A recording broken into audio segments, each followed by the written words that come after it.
Okay, we're back, and it's COMP305. It's week 10, lesson 10, part 2. And last we left off with our brave adventurers. We were creating our little dungeon, our D&D level. It actually reminds me a lot of, you ever make anything for D&D, like some kind of map? You guys ever played D&D or some other thing? If you did that, it's like doing this, but in 3D, right? Whereas normally I would draw by hand, maps for the level. This is the same kind of deal. Okay, so we want to add some water now. I think this is a good place to add water. How do we do that?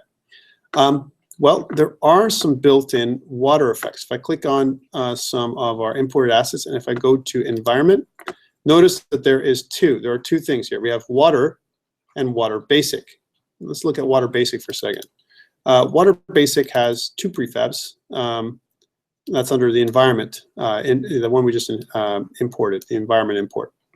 So water basic daytime and water basic nighttime. Okay, we want water basic daytime, and look what it looks like. It's like a really blue, right? So let's put this in there. So I'm kind of drag and drop this water basic daytime. And what I want to do is I want to show you what it looks like by focusing in on the scene. So we're going to focus in on the scenes way over there, right? Yeah, of course it's going to be. And then what I want to do is I want to kind of move this so it's up, and so we can see this thing, what it looks like in our scene. And I'm going to kind of turn it around. So there we go. Just rotate the scene around. And what I want to do is continue to want to move this so that it's way over here, right? So I'm going to kind of zoom out and click on water and put this back, and then kind of move it over here really quickly and to the front. So that's the water, and then zoom in on it again. And notice how it is right here, and it's kind of floating. So I'm going to kind of put it down to the ground.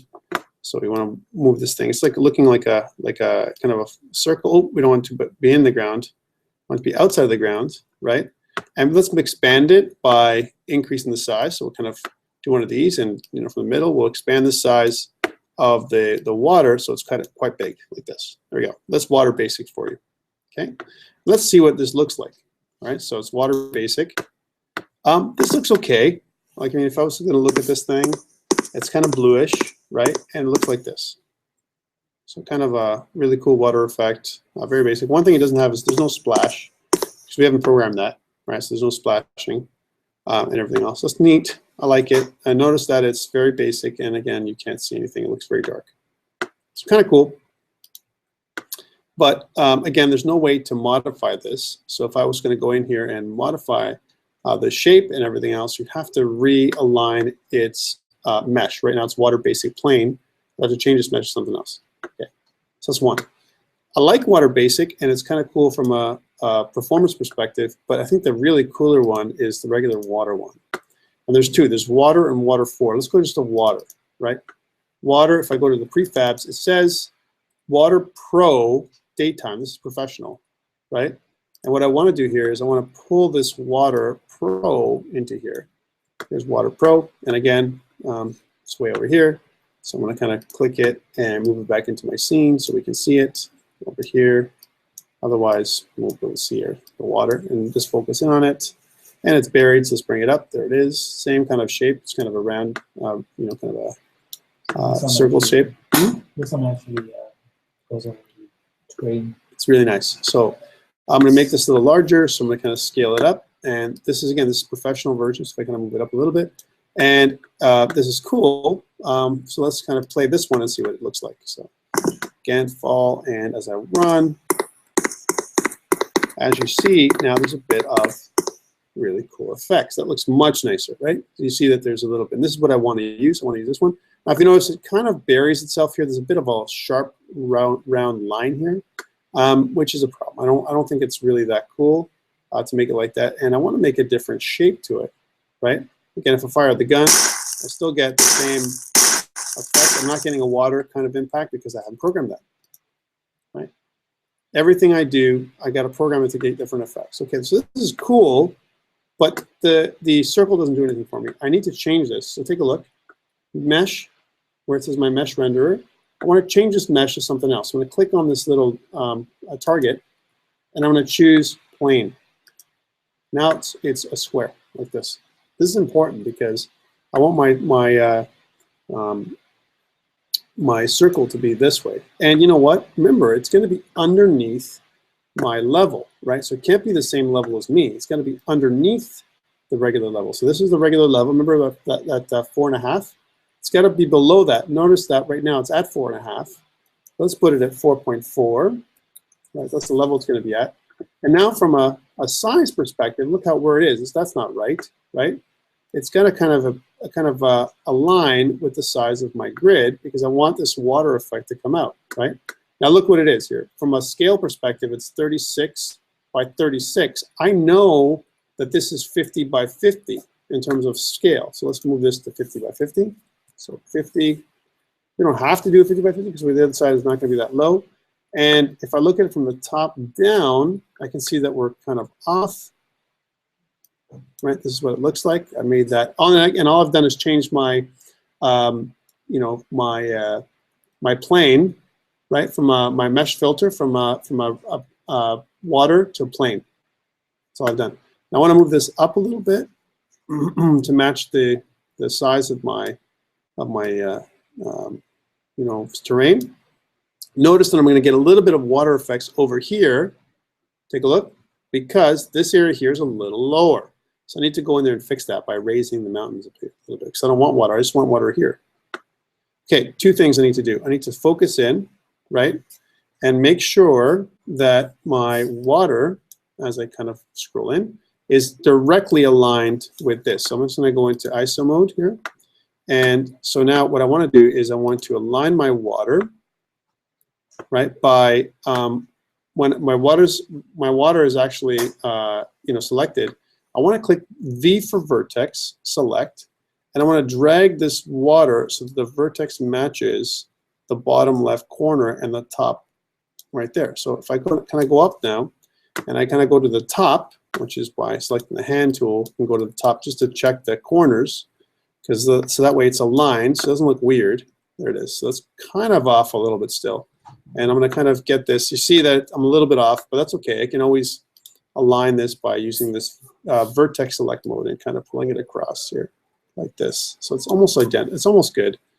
Again, let's just use the hand tool to move back to this side. If I align one side, bottom and top, I'll be happy. Not always possible, right? Because I mean, I have to adjust the size of my terrain and everything else. That's important to do, right? And you can see how big this thing is. Like it's again, people say like I want to make kilometers of stuff, but you know, the reality is there's a lot of work involved, right? Okay, so that's kind of cool. We're not going to see a lot of effects there. This is where I have a problem. I have a problem with this part, which is over here. Notice how this part is a little bit low, and I'm getting some water in there. I don't want that. So this is good. This is why I put this in. So I could leave it there and have it as a beach, and then I'd have to put more sand and everything else. Or I can just raise it up so it's higher. And I think I'm going to raise it up there. So I'm just going to go to terrain. I'm going to go click on the raising and lowering. I'm going to choose this one, a little bit larger. I'm going to reduce my brush to a little bit lower than this. And then what I want to do is just, you know, raise it up so that I get rid of that water effect altogether by adding in more mountainous areas in here, right? Otherwise, I'm going to have an area that I'm going to have water effects where I don't want them. I don't want mountain waters there, right? Or here. Okay, but I do want water over here.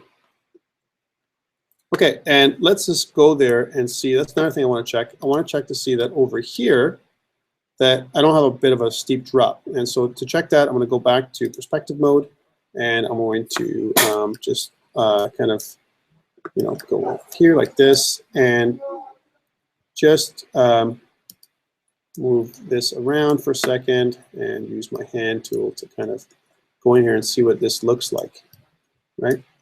Not bad. I mean, it kind of goes up to the beach. There isn't any movement to the water right now.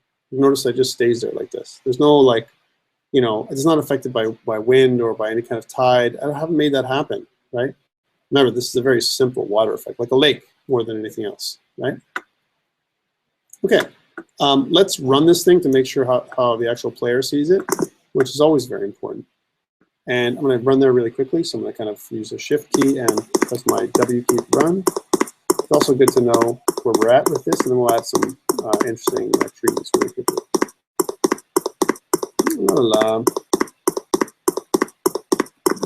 Oh yeah, I'm just gonna leap there like a Superman. And there's some other effects we can add in there to reduce our jump. For example, I can add my multiplier, my gravity multiplier to, like, you know, to make it even more difficult. Okay, that's cool. So there's some, this is a little bit of a stream here, so that's where it is. I think I still should have, I mean, again, it looks more natural the way it's like wrapping, so it's not as even, but I think I could have done more work here to either raise or lower this area a little bit more. I did it better in the first class. Again, as I come down the shore here, I probably could have added more. Now that I see where the water is, I could have added more sand and pebbles and all that kind of stuff to make it more realistic. But this isn't bad. And if I actually was to go in here, you can see that I can go, whoa, right into the water. Because I'm really deep down here, right? Like I'm actually in the water. So how would I do water effects? Like you can't tell I'm actually in the water right now. And remember I told you this is kind of a bit of a drop, right? So if I come up, and then as I come up to the water level, there I am again. So I'm kind of swimming. Like this is almost like normally I normally would swim, right? And you can see that there's more of a water-like effect here, right? And I'm moving because, you know, I'm actually on down. I could add buoyancy when I'm in the water and all this kind of stuff as well. But as I go really deep, like this little drop down here, I could add a different effect when I'm inside the water by adding a volume. So right now, my shape of my water is a plane. I could make it a box, right? And if I made it a box, the box would have thickness and everything else. I could give it so that the water effect is throughout the entire box that's thick as opposed to just a plane, depending on what I want. Okay, cool. We're close to getting what I want. Not exactly as perfect as the first class, but who cares? I mean, the idea is that we're going to make our level that's semi-neat, right, for what we have. And one of the things we want to add in here is some simple trees. And the way to do that, of course, is to use some of the trees we just imported. And let's make it to the same level here so we can start seeing the trees. So I find that when we go to the trees, this is the tree one. So look, here's our raise and lower. This is our paint height, which we did for everything else. This one here is our smooth height. So we want to smooth things out. This one here is our paint texture, which we've already done a couple times, right? This one here is when we add trees. Now, it says no trees defined. So let's do the same thing. So we'll edit trees, we'll add a tree, and we'll select the tree. So now we'll go into, and I want to select this broadleaf desktop tree, okay? Broadleaf desktop. And when I do that, and I click away, I have a tree. I can add the tree. Okay, cool. And if you notice, that tree is there. And I'm going to wait for it to refresh. There it is. But we have some issues. And first of all, let's make this brush way smaller. And also, for the other thing, for when it comes to trees, not just the brush, but also the tree size. Notice this, the actual tree height it says random. You can make it so that there's a selection of ranges for randomness, right? And also so that there's random tree rotation and some color variation as well, all kinds of stuff. But if you notice, if I click this area here, right, where I want my first tree, it's going to try and generate a tree. Now there's some issues, right? And I want you to see what the issues are. So you tell me what you see as I go into this. This is a tree. It's a pretty good tree, but the branches kind of look funny, don't they? And there's another tree. Well, the reason for this is because it looks like these are full of these squares, and that's what the branches are. The branches are, you know, they have a branch texture, just like the trunk has a trunk texture. And by the way, this is made with something called SpeedTree, which is a very popular program for Unity. People who use trees, if I go SpeedTree. There's different versions of it. There's one for Unreal. There's one for Unity, SpeedTree for games, and SpeedTree for Unity, right? So again, I could grab one of these, and if you notice, it costs about I think it's $19 a month, right, to kind of use a version of it that works with Unity. And what it does, it gives you this modeling software for modeling trees, as well as using the asset store. So $19 US a month. Or you could alternately go to the asset store, and grab some available trees. Now we just got one with our core assets. Unity gives us some SpeedTree assets. Here's my Unity asset store. And under Asset Store, if I say, if I just type in SpeedTree, there's all kinds of stuff you can download, different kinds of trees, and they're right here, like ones that are anywhere from 39 or 29 bucks, or some free ones, you know, all the way up to ones that are, you know, $129 for a bunch of different trees, like common hook kind of trees, or desktop trees pack, you know, for $159, and it gives you like a bunch of pre-made trees that you can use as assets. Okay, so really cool. SpeedTree, it's a very popular program, but we have to fix this because this is using SpeedTree, but our leaves are messed. How does that work? Well, because the SpeedTree itself is a prefab, right? So let's look at the prefab here, and if I kind of look at this thing here, if I look at not my water effects, but if I look at environment under SpeedTree, I see that there's the broadleaf prefab. Underneath the broadleaf prefab, which is right here, I have a bunch of these desktop LODs, right? That's what they are. So the LOD 0, if you notice, has a bunch of textures, and some of them are the SpeedTree textures. Now, the one that's giving us trouble is this facing leaves one, this facing leaves 4 under the LOD 0. The first one, right? So let's take a look at this. We changed this, the texture type, the shading type, from Nature SpeedTree to, we're going to go to Nature, and we're going to go to the Creator, Tree Creator leaves. If we go there, notice how our leaves go back to normal. There we are. So this is Tree Creator leaves. This is good. This is what our tree should look like, right? We just moved from our from LOD 0. We changed from, again, our facing leaves shader, because there's several shaders here, from Nature SpeedTree to Nature Tree Creator leaves, right? That's what we do. Minor changes. Okay, cool. So if you have that same problem, okay, cool. So that we got these trees, but imagine if I had to paint trees. Hold on a second, guys, to show you the vastness of our land. We'd be painting all night. We don't have time for that. Better to let the program paint for us, I always say, right? So how do we do that? Let's first get rid of these trees, and the way we do that is if we go to our terrain and we look at tree, and if I make our brush size very big, like this, as an example, and if I press Shift and click, it gets rid of my trees. So I can get Shift and click to remove trees. Okay, cool. Let's add trees by clicking this Mass Place Trees option, right? Mass Place Trees. So there we go, Mass Place Trees. Hey, it looks like it wants to add 10,000 trees. Do we want to add 10,000 trees to our scene? I don't think so. So let's move this down to like 400. That's more like it. So 400 trees, and let's press Enter. Boom. And when I do that and place, then I do this. I got this many trees, like this. This is pretty good. It's like a little forest. Take a look. That's pretty good, right? I need to clean these up now because there's way too many trees and they're all in the wrong places. Like there's trees inside the water, right? So I'm going to use Shift and click to get rid of some of these trees, starting with these ones. So I'm going to go Shift and click, get rid of these trees. I'm just going to get rid of the ones that are in the water because it doesn't make any sense, and on the mountaintops because that doesn't make any sense. So all these ones here. Easier for me to clean up trees than to add trees by far, right? So just clean these trees up, let that tree up. Just got rid of all the branches. You don't want that. Okay, so all these trees got to be cleaned up, but the other trees are all there. And again, you can see that what I'm doing is I'm around these areas where the trees don't belong. I want to kind of go in there and try to remove some that makes no sense, like especially around here in the mountains. Now, there's going to be trees in the mountains, but just not these trees.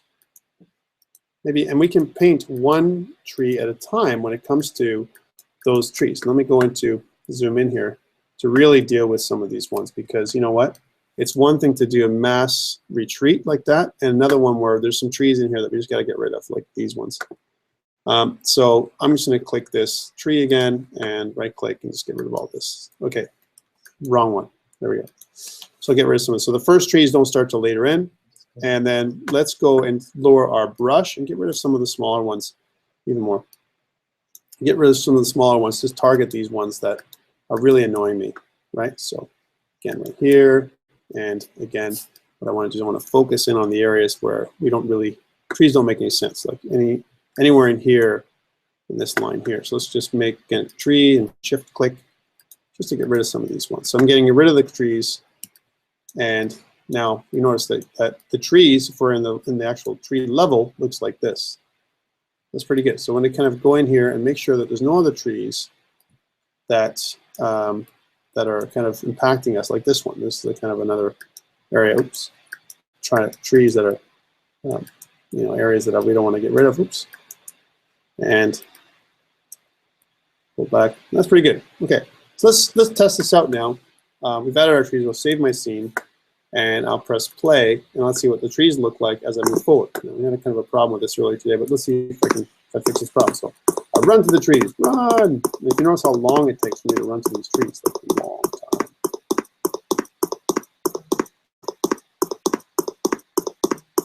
Okay, cool. So move in here, and now I'm in the trees, and you know, these are pretty massive trees we got here, right?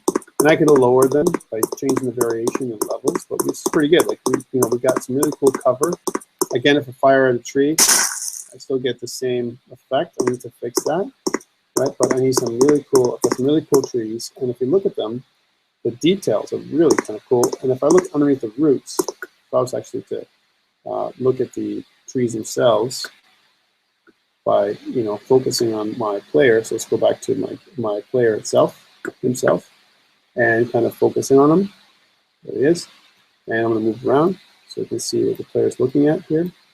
Here's a tree. If I actually was to go underneath the level, right, so just like by pressing this and pressing up, you can see that underneath the level, my trees actually have roots. See? So you can actually see the roots in the level. They're actually in the tree, as opposed to everything else. So it's actually really realistic what you can do with trees. Yeah. So we have it. So here's what we have today. As we've got our terrain. We've got our highs and lows. We painted we painted our textures, right? Which is kind of cool. We've created our water effects, so we have a little bit of a lake, right? And we've made our trees, right? One thing we're missing is still kind of wind effects. And we want to kind of paint some other trees. We want to have maybe a hero tree, some much larger tree. We want to make later on. Next day, and we also want to look and see if we can put together some other kind of trees, like coniferous trees, on the mountaintops, right? Because I think that's where some conifers belong. We can also intersperse the conifers, right, along with the other ones by actually adding another massive amount of trees and just erasing them again, right? Which is not a bad thing, right? Because it'll kind of add the trees in here. So this is a pretty good little effect, right? So any questions as to what we did today? Right? Lots of things. We're making our next level. This is level 2. And next day, like I said, I want to make a transition between level 1 and level 2 and how to get to level 2. We're keeping our little maze tile here in order for us to do this. Is the transition. We're going to connect to this maze tile, and then from there, we're going to make our way into this larger area, almost like we made it out of the maze. Okay, any questions? That's it for me today, guys. We'll see you tomorrow, right? I'll see you guys tomorrow at 4:30, and then we'll continue this little demo. So do you have to use a maze